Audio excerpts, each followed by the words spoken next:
Hello friends, welcome back to my YouTube channel. So ಇವತ್ತಿನ ಒಂದು video ಒಳಗ ನಾವ ಕರಿಯರ್ ಒಂದು ರೈಟ್ ಕರಿಯರ್ ಆಪ್ಷನ್ ನ ಯಾವ ತರ ಸೆಲೆಕ್ಟ್ ಮಾಡ್ಕೋಬೇಕು, ಏನೆಲ್ಲ ಒಂದಷ್ಟು ಪಾಯಿಂಟ್ಸ್ ನ ನಾವು ಕನ್ಸಿಡರ್ ಮಾಡಬೇಕು ಅನ್ನೋದ್ರ ಬಗ್ಗೆ ಈ ಒಂದು ವಿಡಿಯೋ ಒಳಗ ಡಿಸ್ಕಷನ್ ನ ಮಾಡ್ಕೊಂತ ಹೋಗುನು. ಯಾಕಂದ್ರ ಒಂದು ಕ್ವಾಲಿಟಿ ಲೈಫ್ ಲೀಡ್ ಮಾಡೋದಿಲ್ಲ ಬಹಳ ಇಂಪಾರ್ಟೆಂಟ್ ಐತಿ. ಅಂಡ್ ಅದು ನೀವು ಯಾವ ತರ ಒಂದು ಕರಿಯರ್ ನ ಸೆಲೆಕ್ಟ್ ಮಾಡ್ಕೋತೀರಿ, ನೀವ್ ಹೆಂಗ್ ದುಡಿತೀರಿ ಅದ್ರ ಮೇಲೆ ನಿಂತಿರ್ತದ. ಸೊ ಹಿಂಗಾಗಿ ಒಂದು ಕರಿಯರ್ ನ ಸೆಲೆಕ್ಟ್ ಮಾಡ್ಕೋ ಟೈಮ್ ಒಳಗ ಯಾವ ತರ ಒಂದಷ್ಟು ಡಿಸಿಷನ್ ನ ನೀವು ತಗೋಬೇಕಾಗ್ತದ. ಅದು ಯಾವ್ದೇ ಇರ್ಲಿ, ಗವರ್ಮೆಂಟ್ ಇರ್ಲಿ, ಪ್ರೈವೇಟ್ ಇರ್ಲಿ, ಬಿಸ್ನೆಸ್ ಇರ್ಲಿ, ಯಾವ ತರ ಒಂದು ಪ್ಲಾನ್ ಬಿ ಆಗಿರ್ಬೋದು, ಕರಿಯರ್ ಸೆಲೆಕ್ಷನ್ ಮಾಡ್ಕೊಳ್ಳೋದಾಗಿರ್ಬೋದು, ಯಾವ ತರ ಮಾಡ್ಬೇಕು ಅಂತ ನೋಡೋದಾದ್ರ ಅಲ್ಲಿ ಫಸ್ಟ್ ಒಂದು ಪಾರ್ಟ್ ಏನ್ ಬರ್ತೈತಂದ್ರ ನೀವು ಸೆಲೆಕ್ಟ್ ಮಾಡ್ಕೊಳ್ಳುವಂತ ಒಂದು ಕೋರ್ಸ್. ಯಾವ ಒಂದು ಕೋರ್ಸ್ ಆಗಿರ್ಬೋದು ಅಥವಾ ಯಾವ್ದ ನೀವು ಸೆಲೆಕ್ಟ್ ಮಾಡ್ಕೋತಿರ್ಲ ಒಂದು ಎಜುಕೇಶನ್ ಟೈಮ್ ಒಳಗ ಅದು ಒಂಥರ ಇಂಪಾರ್ಟೆಂಟ್ ಆಗ್ತದ. ಸೊ ಯಾಕಂದ್ರೆ ಈಗ ಕಷ್ಟ ಪಡ್ತಿರ್ತೀರಿ, ಹಾರ್ಡ್ ವರ್ಕ್ ಮಾಡ್ತಿರ್ತೀರಿ. ಸೊ ಯಾವಾಗ ನಾವು ಹಾರ್ಡ್ ವರ್ಕ್ ಮಾಡತ್ತೀವಿ, ಕಷ್ಟ ಪಡತ್ತೀವಿ, ನಮ್ಮ ಎಲ್ಲಾ ಶ್ರಮನ ಹಾಕತ್ತೀವಿ, ಸ್ಯಾಕ್ರಿಫೈಸಸ್ ಮಾಡತ್ತೀವಿ ಅಂದಾಗ ಅದ್ರ ಕಡೆಯಿಂದ ಔಟ್ಪುಟ್ ನಮಗ್ ಬರ್ಬೇಕು. ಎಸ್, ಔಟ್ಪುಟ್ ಫಸ್ಟ್ ಪ್ರಿಫರೆನ್ಸ್ ಇರ್ಬೇಕು ನಿಮ್ದು. ಅಂದ್ರ ನಾ ಇವತ್ತಿಷ್ಟು ಮಾಡತ್ತೀನಿ, ಅದರಿಂದ ನಂಗೆ ಏನ್ ಸಿಗ್ತದ, ಸೊ ಅದರಿಂದ ನನಗೆ ಎಷ್ಟು ಔಟ್ಪುಟ್ ಬರ್ತದ, ಅಂಡ್ ಆ ಔಟ್ಪುಟ್ ಇಂದ ನಾ ಖುಷಿಯಾಗಿರ್ತೀನಿ, ನನ್ನ ಒಂದು ಲೈಫ್ ನ ಸ್ಯಾಟಿಸ್ಫೈಡ್ ಆಗಿ ಲೀಡ್ ಮಾಡ್ತೀನಿ ಅನ್ನೋದು ನಿಮಗ್ ಕ್ಲಿಯರ್ ಆಗ್ಬೇಕು. ಅಂದಾಗ ನೀವು ಶ್ರಮ ಹಾಕ್ಬೇಕು. ಅದರ್ವೈಸ್ ನೀವೇನ್ ಒಂದು ಶ್ರಮ ಹಾಕ್ತಿರಲ್ಲ ಅದು ಪೂರ್ತಿಯಾಗಿ ವ್ಯರ್ಥ ಆಗ್ತದ. ಒಮ್ಮೆ ಹಿಂಗಾಗ್ತೈತ್ಲಾ, ನಾವು ಶ್ರಮ ಹಾಕಿರ್ತೇವಿ ಬಟ್ ನಮ್ಗಲ್ಲಿ ಇಂಟ್ರೆಸ್ಟ್ ಇಲ್ಲ ಅಂದಾಗ ನಮ್ಮ ಸಮಯ ಶ್ರಮ ಎರಡೂ ವ್ಯರ್ಥ ಆಗ್ತಿರ್ತದ. ಅದಕ್ಕ ನಮ್ದೇ ಒಂದ್ ಲೈವ್ ಎಕ್ಸಾಂಪಲ್ ನ ನಾನ್ ನಿಮ್ ಜೊತೆ ಶೇರ್ ಮಾಡ್ಕೋತೀನಿ. ಏನಂತಂದ್ರ SSLC ಆದ ತಕ್ಷಣ ನಾನು diploma in CP commercial practice ಮಾಡೀನಿ. ಬಟ್ ನನಗ ಟೈಪಿಸ್ಟ್ ಆಗೋದು ಮತ್ತೆ ಸ್ಟೆನೋಗ್ರಾಫರ್ ಆಗೋದು ಇಷ್ಟ ಇರ್ಲಿಲ್ಲ. ಸೊ ನನಗ ಆ ವರ್ಕ್ ಮಾಡೋದು ಇಷ್ಟ ಇರ್ಲಿಲ್ಲ. ಬಟ್ ಸ್ಟಿಲ್ ನಾ ಕೋರ್ಸ್ಗೆ ಜಾಯಿನ್ ಆದೆ. ಅಂಡ್ ನಮ್ಮ ಡಿಪ್ಲೊಮಾ ಟೈಮ್ ಒಳಗೆ ಯಾವ ತರ ಇತ್ತು ಅಂತಂದ್ರ ಬೆಳಿಗ್ಗೆ 6 ಗಂಟೆಯಿಂದ 8:30 9 ಮಟ್ಟ ಕ್ಲಾಸಸ್ ಇರ್ತಿತ್ತು, ಶಾರ್ಟ್ ಹ್ಯಾಂಡ್. ಅದಾದ ತಕ್ಷಣ 5 ಗಂಟೆ 4:30 5 ಗಂಟೆವರೆಗೂ ಕಾಲೇಜ್ ಇರ್ತಿತ್ತು. ಪ್ಲಸ್ ಶಾರ್ಟ್ ಹ್ಯಾಂಡ್ ಹೋಮ್ವರ್ಕ್ ಹೆಂಗ್ ಕೊಡ್ತಿದ್ರು ಅಂದ್ರೆ 40 ಪೇಜ್ ಹೋಮ್ವರ್ಕ್ ಕೊಡ್ತಿದ್ರು. ಒಂದ್ ದಿನ ಹೋಮ್ವರ್ಕ್ ಏನಾರ ತಪ್ಪಿದ್ರೆ 200 300 ಈ ತರ ಪೇಜಸ್ ಹೋಮ್ವರ್ಕ್ ಕೊಡ್ತಿದ್ರು. ನೀವು ಬಿಲೀವ್ ಮಾಡ್ತಿರೋ ಇಲ್ಲೋ ಗೊತ್ತಿಲ್ಲ. ಇಷ್ಟ ಹೋಮ್ವರ್ಕ್ ಇರ್ತಿತ್ಲಾ ಡಿಪ್ಲೊಮಾ ಒಳಗ. ಶಾರ್ಟ್ ಹ್ಯಾಂಡ್ ಇರ್ತಿತ್ತು, ಟೈಪಿಂಗ್ ಕ್ಲಾಸಸ್ ಇರ್ತಿದ್ವು, ಪ್ರಾಕ್ಟಿಕಲ್ ಕ್ಲಾಸಸ್ ಇರ್ತಿದ್ವು, ಅದರ್ ಸಬ್ಜೆಕ್ಟ್ಗಳು ಇರ್ತಿದ್ವು, ಅದರ್ ಹೋಮ್ವರ್ಕ್, ಮತ್ತೆ ಬಹಳಷ್ಟೆಲ್ಲ ಪ್ರಾಕ್ಟಿಕಲ್ ಎಲ್ಲ ನಾವು ನೋಟ್ಸ್ ರೆಡಿ ಮಾಡ್ಬೇಕು, ಇಷ್ಟೆಲ್ಲ ಇರ್ತಿತ್ತು. ಅದ್ರೊಳಗೆ 40-50 ಪೇಜ್ ಬರಿಬೇಕು. ಇನ್ ಕೇಸ್ ನೀವ್ ಏನಾರ ಒಂದಿನ ಹೋಮ್ವರ್ಕ್ ಮಾಡ್ಲಿಲ್ಲ ಅಂದ್ರೆ 200-300 ಪೇಜಸ್ ಹೋಮ್ವರ್ಕ್ ನ ಕೊಡ್ತಿದ್ರು. ಸೇಮ್ ಸ್ಕೂಲ್ಗಿಂತ ಡಬಲ್ ಟ್ರಿಬಲ್ ಹೋಮ್ವರ್ಕ್ ನ ಕೊಡ್ತಿದ್ರು ಡಿಪ್ಲೊಮಾ ಒಳಗ. ಅಂಡ್ ನಾವು ಎಲ್ಲಾರು ಟೈಮ್ ನ ಕಾರಿಡಾರ್ ಒಳಗೆಲ್ಲ ವೇಸ್ಟ್ ಮಾಡುವಾಗ ಅಥವಾ ಟೈಮ್ ಪಾಸ್ ಮಾಡುವಾಗ ಎಲ್ಲಾರು ಬರೀ ಕ್ಲಾಸ್ ಒಳಗೆ ಕುತ್ಕೋ, ಶಾರ್ಟ್ ಹ್ಯಾಂಡ್ ಹೋಮ್ವರ್ಕ್ ಮಾಡು ಮನಿಗೆ 5 ಗಂಟೆಗೆ ಹೋದ ತಕ್ಷಣ ಒಂದ್ ಸ್ವಲ್ಪ ಚಾ ಕುಡಿ ಮತ್ತು ಹೋಮ್ವರ್ಕ್ ಮಾಡು. ಇಷ್ಟ ಒಂದು ಸ್ಟಡೀಸ್ಗೆ ಟೈಮ್ ಹಾಕೇನಿ, ಇಷ್ಟ ಎಫರ್ಟ್ ಹಾಕೇನಿಲ್ಲ. ಎಸ್, ಆ ಎಫರ್ಟ್ಗೆ ಅಲ್ಲಿ ನನಗೆ ಒಂದು ಔಟ್ಪುಟ್ ಸಿಕ್ಕಿತ್ತು.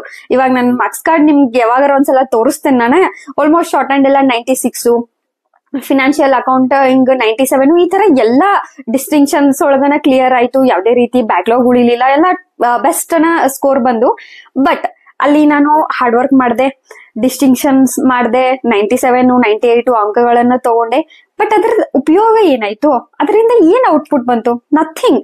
ನಾ ಅಲ್ಲಿ ಏನ್ ರಾತ್ರಿ ಎಲ್ಲಾ ಟೈಮ್ ಹಾಕಿ ನಿದ್ದೆ ಎಲ್ಲಾ ಸ್ಯಾಕ್ರಿಫೈಸ್ ಮಾಡಿ ಯಾರು ಫಂಕ್ಷನ್ಸ್ ಮನ್ಯಾಗ ಏನಾರ ಹೇಳ್ತಾರಂದ್ರೆ ಇನ್ನ ಮನಿಯೊಳಗ ಮಮ್ಮಿ ಅಥವಾ ಬೇರೆದವ್ರು ಹೇಳೋಕಿಂತ ಮೊದ್ಲ ಜಗಳ, ನಂಗೆ ಬರಕ್ ಆಗುದಿಲ್ಲ, ಕ್ಲಾಸ್ ಐತಿ. ಸೊ ಎಲ್ಲಾರ ಜೊತೆ ಬರೀ ಜಗಳ ಮಾಡು, ಫಂಕ್ಷನ್ ನ ಸ್ಯಾಕ್ರಿಫೈಸ್ ಮಾಡು, ರಾತ್ರಿ ಆಗು ಓದು, ಬರೀ ಹೋಮ್ವರ್ಕ್ ಮಾಡು, ಬರೀ ಟ್ಯೂಷನ್ಗೆ ಹೋಗು, ಕ್ಲಾಸಿಗೆ ಹೋಗು. ಇದ್ರೊಳಗ ಎಷ್ಟೆಲ್ಲ ನಮ್ದು ಟೈಮ್ ನ ಹಾಕ್ದೆ, ಬಟ್ ಅದರಿಂದ ಔಟ್ಪುಟ್ ತಗೊಳ್ಳಿಲ್ಲ. ಎಸ್, ನಾ ಎಫರ್ಟ್ ಹಾಕಿದ್ದು ತಪ್ಪಂತ ಹೇಳತ್ತಿಲ್ಲ, ಬಟ್ ಅದರಿಂದ ಒಂದು ಎಫರ್ಟ್ ನಂಗೆ ಬರ್ಬೇಕಿತ್ತು. ಬಟ್ ಕೆಲವು ಜನ ನನ್ನ ಸೀನಿಯರ್ಸ್ ಆಗಿರ್ಬೋದು, ನನ್ನ ಒಂದಷ್ಟು ಜನ ಫ್ರೆಂಡ್ಸ್ ಆ ಟೈಮ್ ಒಳಗೆ ಒಂದು ಎವರೇಜ್ ಆಗಿ ಸ್ಟಡಿ ಮಾಡಿದ್ರು ಇವಾಗ ಎಲ್ಲಾರು ಅವ್ರ ಒಂದಷ್ಟು ಟೈಪಿಂಗ್ ಆಗಿರ್ಬೋದು, ಸ್ಟೆನೋಗ್ರಾಫರ್ ಆಗಿ ಆರಾಮಾಗಿ ಒಂದು ಸೆಟಲ್ಡ್ ಅದಾರ. ನಂಗೆ ಖುಷಿ ಆಯ್ತು ಅದ್ರ ಬಗ್ಗೆ. ಸೊ ಆ ತರ ಇರ್ಬೇಕು ನಮ್ದು. ನಾವ್ ಏನ್ ಒಂದ್ ಎಫರ್ಟ್ ಹಾಕತಿವಲ್ಲ ಅದಕ್ಕೆ ತಕ್ಕಂತ ಒಂದು ಔಟ್ಪುಟ್ ನಮಗ್ ಸಿಕ್ಕಿರ್ಬೇಕಂದ್ರೆ ನಾವು ಸ್ಯಾಟಿಸ್ಫೈಡ್ ಆಗಿ, ಖುಷಿಯಾಗಿ, ನೆಮ್ಮದಿಯಾಗಿರ್ತೇವಿ. ಯಾಕಂದ್ರ ಸಿಕ್ಕಿರೋ ಈ ಒಂದು ಜೀವನ ನಿಮ್ಗೆಲ್ಲ ಗೊತ್ತೈತಿ, ಕಲಿಯೋದು ಮುಗಿಯೋದ್ರೊಳಗನೆ 20-25 ವರ್ಷ ಹೋಗತ್ತದ. ಇನ್ ಅದಾದ್ಮೇಲೆ ಒಂದಷ್ಟು ಫೇಲ್ಯೂರ್ ಗಳಿಂದ ಅರ್ಥ ಮಾಡ್ಕೊಂಡು ಈ ಗೌರ್ಮೆಂಟ್ ಜಾಬ್ ಒಂದ್ ಚಕ್ರವ್ಯೂಹದಾಗ ಸಿಕ್ಕಾಕೊಂಡವ್ರಂತರೂ 30-32 ಆದ್ರೂ ಜಾಬ್ ಸಿಗತ್ತಿಲ್ಲ. ಸೊ ಲೈಫ್ ಸ್ಪ್ಯಾನ್ ನಾವೀಗ ತಿನ್ನುವಂತ ಒಂದು ಊಟನ ಆಗಿರ್ಬೋದು, ಆಹಾರ ಪದ್ಧತಿ, ನಮ್ಮ ಜೀವನ ಶೈಲಿಗಳು, ರಾತ್ರಿ ಎಲ್ಲ ಲೇಟ್ ನೈಟ್ ಮಲ್ಕೊಳ್ಳೋದು, ಫೋನ್ ಯೂಸು, ಇದರಿಂದ ನಮ್ಮ ಲೈಫ್ ಒಂದು ಬದುಕೋ ಒಂದು ಇಯರ್ಸ್ ಕಡಿಮೆ ಆಗ್ಲಿಕ್ಕತ್ತಾವ. ಮೊದ್ಲೆಲ್ಲ 80 ವರ್ಷ ಬದುಕೋರಿಗೆ ಈಗ 40 ವರ್ಷಕ್ಕೆ 2 ಆಪರೇಷನ್, ಇಲ್ಲ ಏನಾರ ಒಂದು ಸಮಸ್ಯೆ ಹೆಲ್ತ್ ಇಶ್ಯೂದ. ಸೊ 60 ವರ್ಷ ಬದುಕುದ ಕಠಿಣ ಆದಾಗ 25-30 ವರ್ಷ ಇಲ್ಲೇ ಹೋಗ್ಯದ. ಇನ್ನು 30 ವರ್ಷ ಆದ್ರೂ ಒಂದು ಕ್ವಾಲಿಟಿ ಲೈಫ್ ನ ಲೀಡ್ ಮಾಡ್ಬೇಕು. ಎಸ್, ಬಂದೇವಿ ಇಲ್ಲೇ ಭೂಮಿ ಮೇಲೆ ಅಂದ್ಮೇಲೆ ಇಂಟ್ರೆಸ್ಟ್, ನಮಗ್ ಎಲ್ಲಿ ಇಂಟ್ರೆಸ್ಟ್ ಅದ, ನಾವೇನ್ ಇಷ್ಟ ಪಡತೀವಿ, ನಾವ್ ಹೆಂಗ್ ಖುಷಿ ಇರ್ತೇವಿ, ಆ ಖುಷಿಯಾಗಿ ಜೀವನನ ನಾವು ಲೀಡ್ ಮಾಡ್ಬೇಕಂದ್ರೆ ನಾವು ಅನ್ಕೊಂಡಿದ್ದನ್ನ ನಾವು ಮಾಡ್ಬೇಕು. ನಮ್ಮ ಶ್ರಮಕ್ಕ ನಮಗ ಅರ್ಥ ಸಿಗ್ಬೇಕು. ಅಂಡ್ ಫೈನಲಿ ನಾವು ದುಡ್ಡನ್ನ ದುಡಿಬೇಕು. ಈಗ ನೀವ್ ಎಲ್ಲ ಎಫರ್ಟ್ ಹಾಕತ್ತೀರಿ ಅಂದ್ರೂ ನಿಮ್ಗೆ ಅರ್ನಿಂಗ್ ಬೇಕಿಲ್ಲ ಅಂತಂದ್ರೆ ಜೀವನ ನಡೆಯಂಗಿಲ್ಲ. ಒಂದು ಕ್ವಾಲಿಟಿ ಅಂಡ್ ಒಂದು ಒಳ್ಳೆಯ ಜೀವನ ನಡೆಸ್ಬೇಕಂದಾಗ ನಿಮ್ಮ ಶ್ರಮ ಎಲ್ಲಿ ಬೀಳತೈತ್ಲ ಅದರ ಔಟ್ಪುಟ್ ಬರ್ತೈತೋ ಇಲ್ಲೋ ಅನ್ನೋದು ತಿಳ್ಕೊಂಡ ನೀವು ನೆಕ್ಸ್ಟ್ ಹೆಜ್ಜೆನ ಇಡ್ಬೇಕಾಗ್ತದ. ಅದ್ ಯಾವ್ದ ಕರಿಯರ್ ಇರ್ಲಿ, ಯಾವ್ದ ಫೀಲ್ಡ್ ಇರ್ಲಿ, ಇವತ್ತು ದೊಡ್ಡ IAS ಪೋಸ್ಟ್ ಆಗಿರ್ಲಿ, PM ಆಗಿರ್ಲಿ, ಅಥವಾ ಇವತ್ತೊಂದು ಯಾವ್ದೇ ಚಿಕ್ಕ ಒಂದು ಕೆಲಸನ ಆಗಿರ್ಲಿ, ಒಂದು ಕೆಲಸ ಮುಗಿಸಿದ ತಕ್ಷಣ ನನಗೆ ನೆಮ್ಮದಿ ಐತಿ, ನೆಮ್ಮದಿಯಿಂದನ ಆರಾಮ್ ಅದೇನಿ, ಅದ ಇಂಪಾರ್ಟೆಂಟ್ ಅದ. ಸೊ ನೆಕ್ಸ್ಟ್ ಅಂತಂದ್ರ ಜಾಬ್ ಪ್ರೊಫೈಲ್ ಬಗ್ಗೆ ನೀವು ತಿಳ್ಕೊಂಡಿರ್ಬೇಕು. ನೀವು ಯಾವ ಒಂದು ಕರಿಯರ್ ನ ಚೂಸ್ ಮಾಡ್ಕೊಳ್ಲಿಕತ್ತೀರಿ, ಆ ಒಂದು ಜಾಬ್ ಪ್ರೊಫೈಲ್ ಹೆಂಗದ, ಆ ಕೆಲಸ ನಿಮಗ್ ಸೂಟ್ ಆಗ್ತೈತಿನಾ, ನೀವು ಅಲ್ಲಿ ಒಂದು ಸ್ಯಾಟಿಸ್ಫೈಡ್ ಆಗಿ ವರ್ಕ್ ಮಾಡಕ್ ಆಗ್ತೈತಿನಾ, ಆತರ ಪೂರ್ತಿ ಜಾಬ್ ಒಂದು ಪ್ರೊಫೈಲ್ ತಿಳ್ಕೊಬೇಕು. Next pros and cons.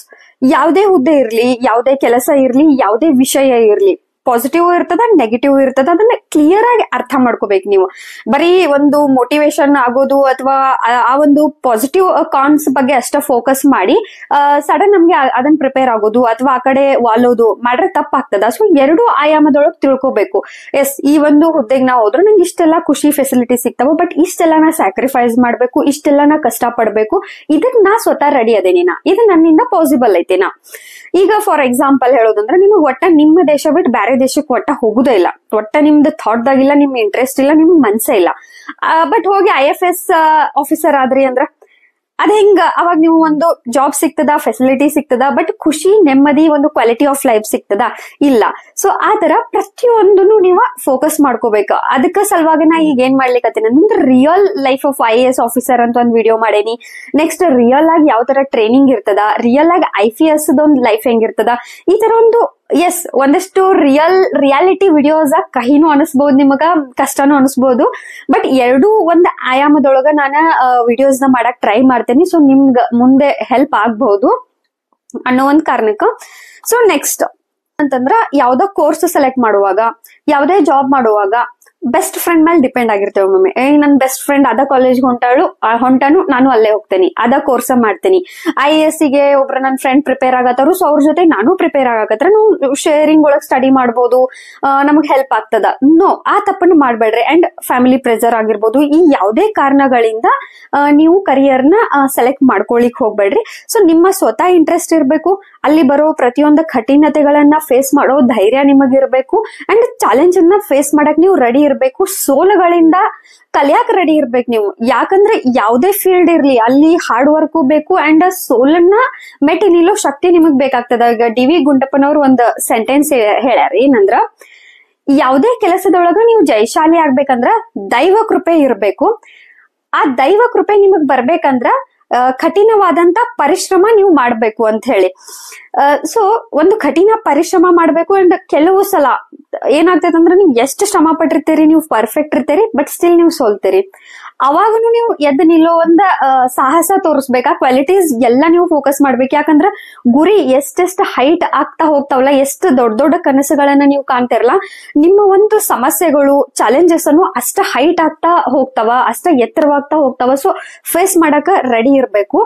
So ಪ್ರತಿಯೊಂದು ಆಯಾಮದೊಳಗ ನಿಮ್ಮ ಒಂದು ಕರಿಯರ್, ಒಂದು ಪ್ಲಾನ್ ನ ನೀವು ಸೆಲೆಕ್ಟ್ ಮಾಡ್ಕೋಬೇಕು. ಸೊ ನೀವು ಪ್ರೈವೇಟ್ ಅನ್ನ ಮಾಡ್ಕೊಳ್ರಿ, ಏನು ವರಿ ಇಲ್ಲ, ಯಾವ್ದಾರು ಕೆಲಸ ಮಾಡ್ರಿ, ಆ ಕೆಲಸ ನಿಮಗ್ ಖುಷಿ ಕೊಡ್ಬೇಕು, ಅರ್ನಿಂಗ್ ಕೊಡ್ಬೇಕು, ನೀವ್ ಆರಾಮ್ ಇರ್ಬೇಕು. ಇದು ಮೇನ್ ಮೋಟಿವ್ ಇರ್ತದ ಯಾವ್ದೇ ಒಂದು ಕರಿಯರ್ದ.